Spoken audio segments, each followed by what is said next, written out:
When I was like a teenager, I wanted to do games. So I was looking for game studies, things like that, but it didn't exist at that time.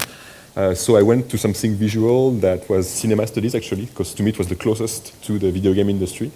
And at one point, when I was doing my cinema studies, I did 5 years of cinema studies. I did some short films, some scenarios, things like that. At one point, I started to look back at games. There was amazing games at that time coming out, like Silent Hill 2 or things like that, that really looked like movies, but with the interactivity inside.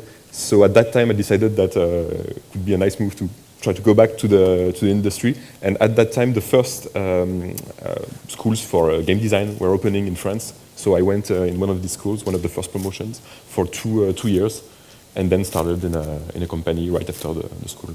What works well with Rayman is that it's very simple, you know, it's like just the hero, the good guy, and you don't have so much background about him, you don't know pretty much anything, and so you can imagine everything.